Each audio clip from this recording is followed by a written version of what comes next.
Game shows sell danger wrapped in control. Every obstacle is tested, every risk calculated.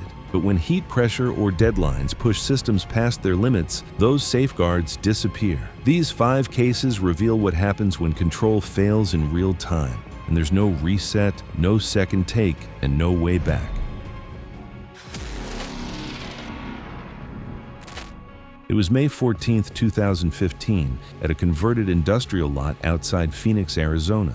Vacant warehouses and an abandoned rail spur bordered the set. By mid-morning, heat rose through the temporary flooring. The final event approached noon, the air heavy as schedules slipped, and production quietly pressed to finish the day without delays. Daniel Cho was 29 years old.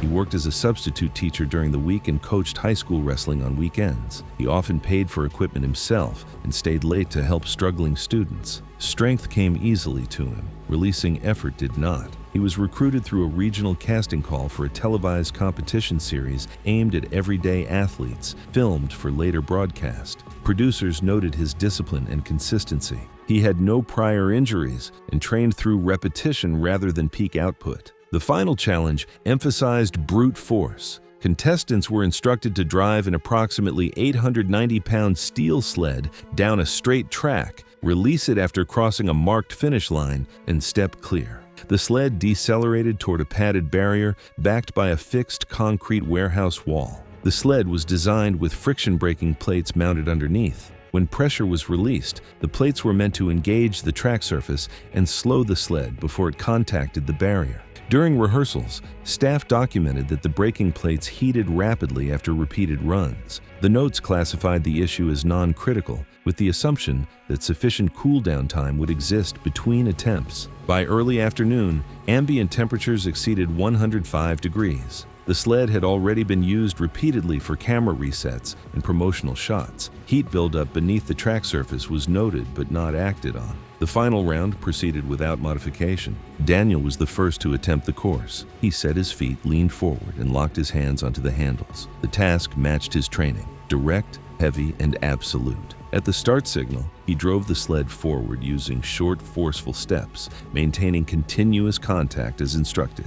He crossed the finish line, still applying forward pressure. The braking system failed to engage. The sled did not decelerate. The padding at the end of the track compressed immediately, exposing the concrete wall behind it. Daniel was carried forward on the sled. His chest made initial contact, followed by his neck as his upper body was compressed between the steel frame and the fixed wall. The force collapsed his airway and drove his upper ribs inward.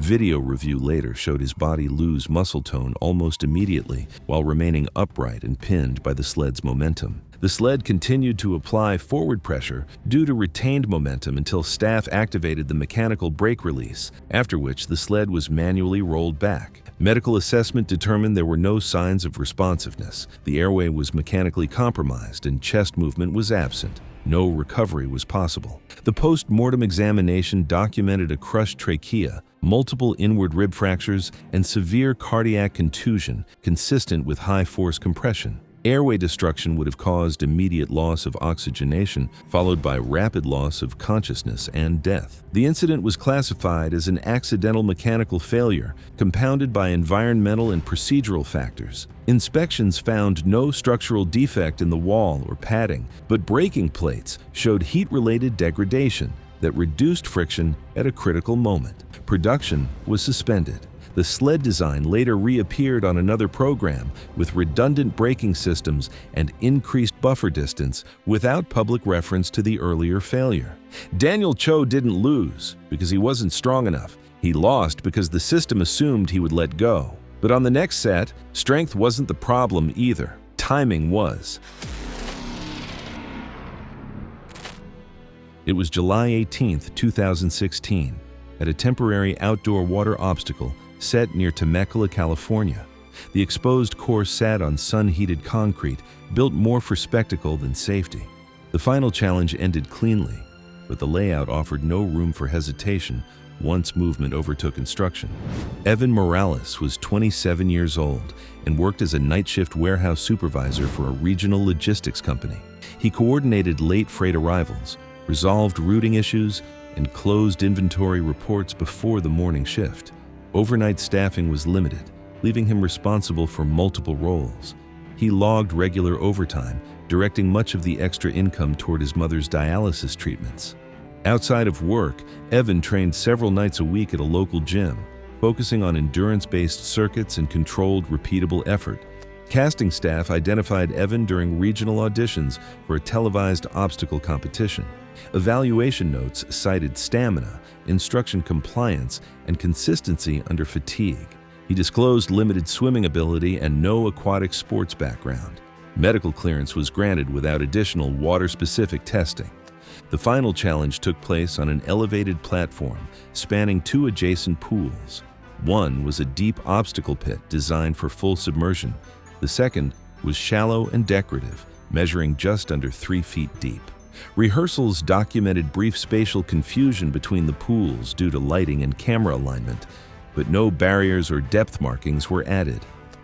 Contestants were instructed to remain on the platform after completion until given explicit clearance to exit. Evan reached the platform first after the final competitor lost footing during the approach. His breathing rate was elevated, consistent with exertion, but his gait remained controlled. Studio lighting reflected off the platform surface, which had been treated with water mist to maintain a glossy appearance for broadcast. Residual moisture reduced traction. A pause signal was issued from the floor to allow camera repositioning. Evan interpreted a raised arm motion ahead of him as clearance to finish the course.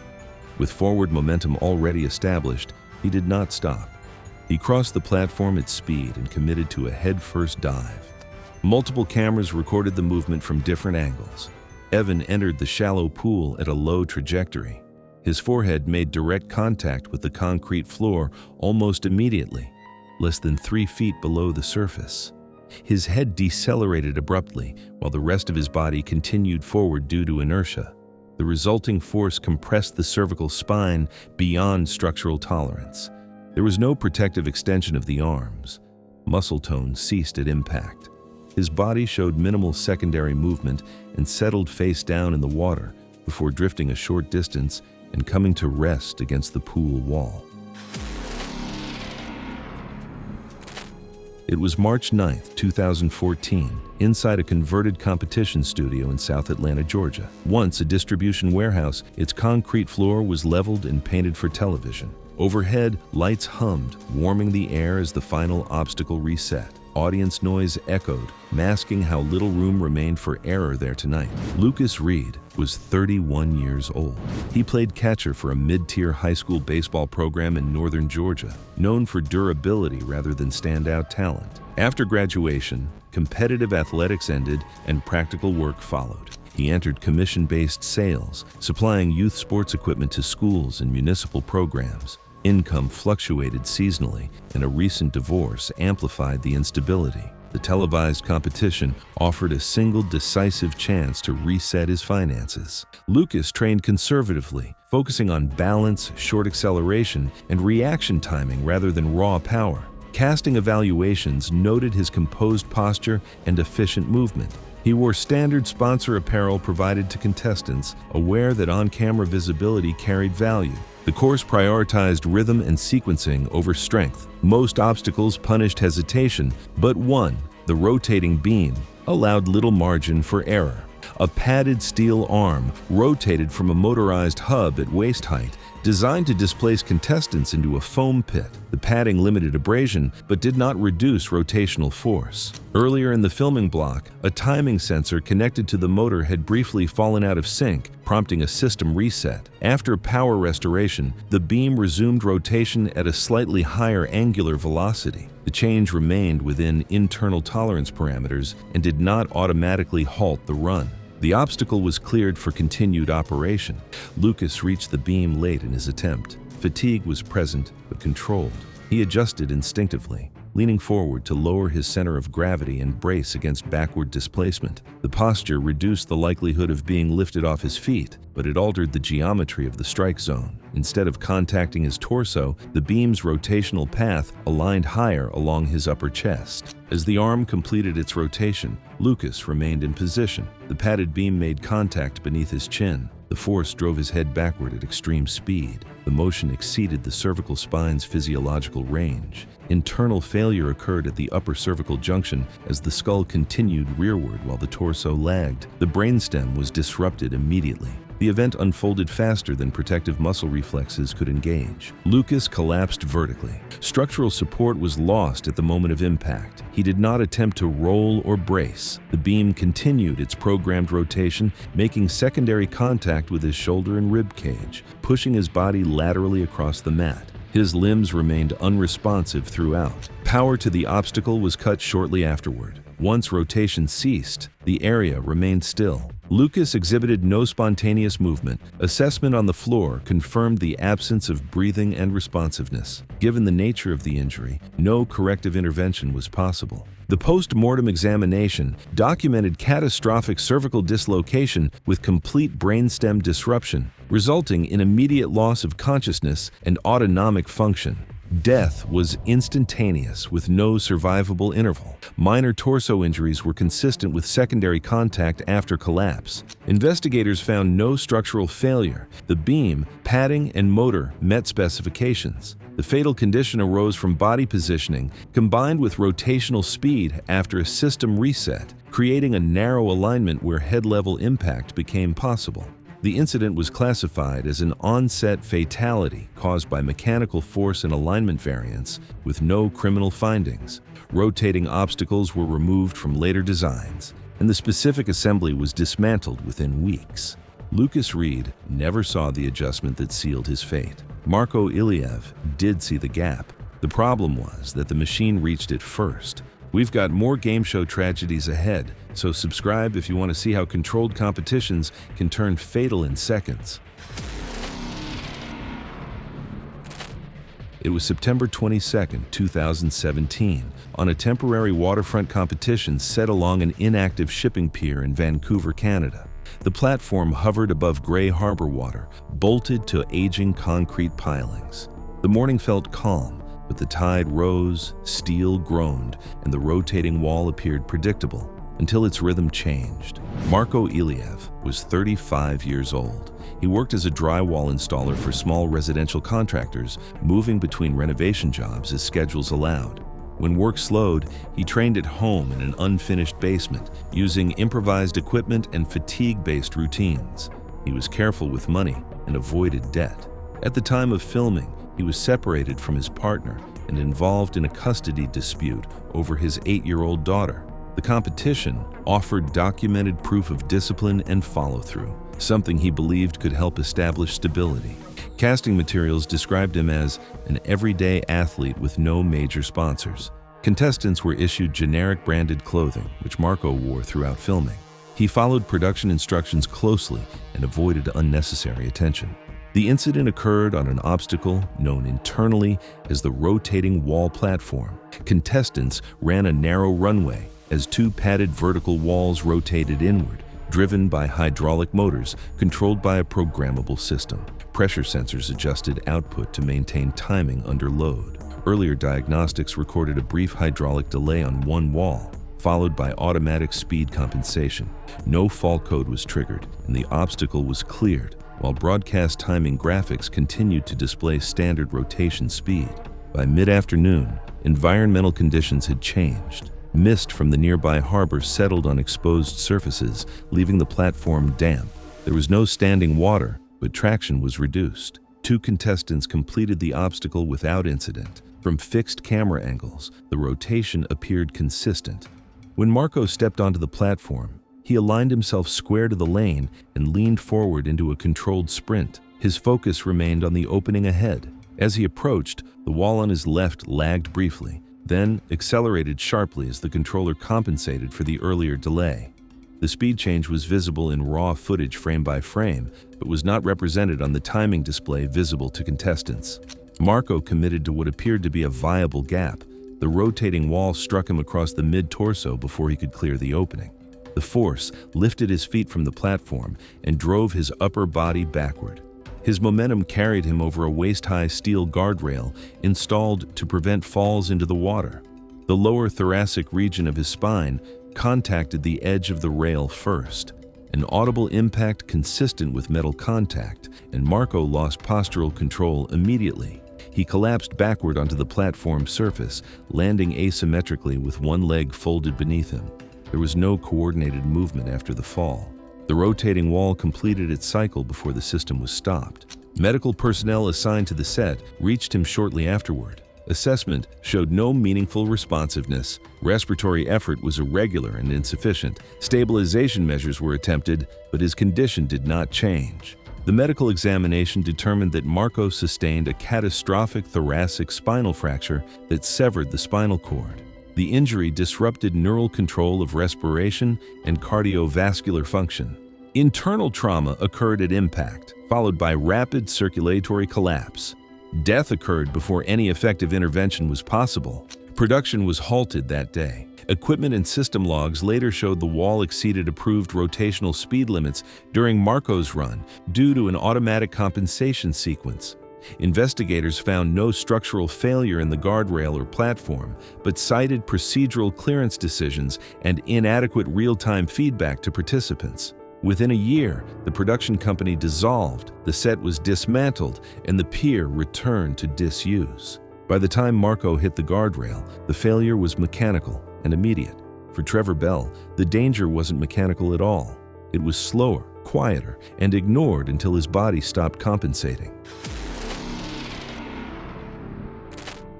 It was August 6, 2013, at a desert obstacle course outside Yuma, Arizona.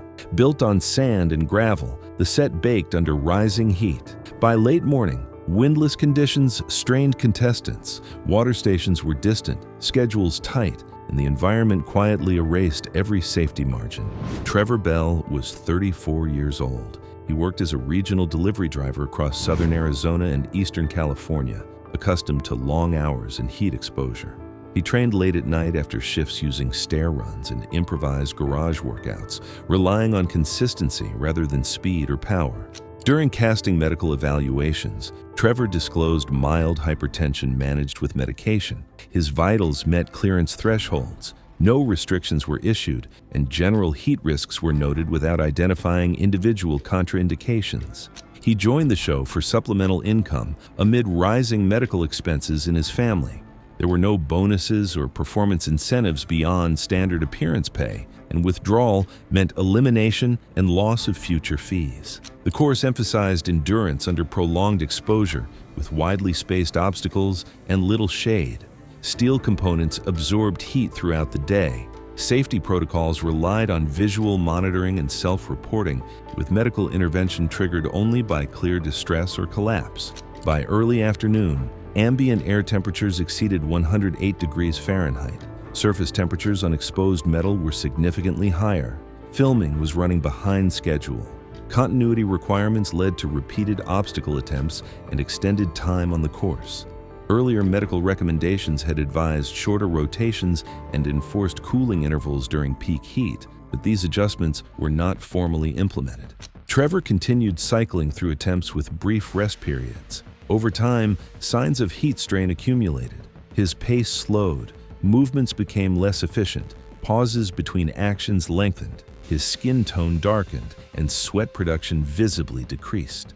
These indicators were present but non-specific in an environment where fatigue was expected and common. The next obstacle was a vertical climbing frame constructed from steel tubing with staggered grips. It was fully exposed to direct sunlight. Trevor approached at reduced speed and tested each hand placement deliberately, adjusting grip position more frequently than earlier in the day. Contact with the metal caused him to reposition his hands multiple times, suggesting surface heat discomfort. Midway up the frame, he paused. His posture slackened. He repositioned his feet twice, then reached upward. His hand missed the next hold by a narrow margin. A second attempt followed, slower and less coordinated. His footing slipped on fine gravel dust tracked onto the platform. He fell backward from an estimated height of approximately 6 feet. The impact was distributed across the shoulders and upper back, with secondary contact involving the head. There was no effective protective bracing. He remained on the ground without attempting to stand. His breathing became rapid and irregular. Medical staff initiated assessment per on-site protocol. He demonstrated an altered mental status and was unable to provide coherent responses. His skin was hot and dry to the touch. Passive cooling measures were applied immediately, including shade coverage and cold packs to major vascular areas. Subsequent temperature measurement exceeded 106 degrees Fahrenheit. At this level, thermoregulatory mechanisms fail. Blood flow is redistributed away from the skin and gastrointestinal system. Cellular proteins begin to denature. Cerebral edema develops. Cardiac electrical stability becomes compromised. Trevor lost consciousness during transport. Advanced resuscitative measures were unsuccessful. The post-mortem examination confirmed exertional heat stroke with multi-organ failure. Cerebral swelling, cardiac instability, and systemic thermal injury were present.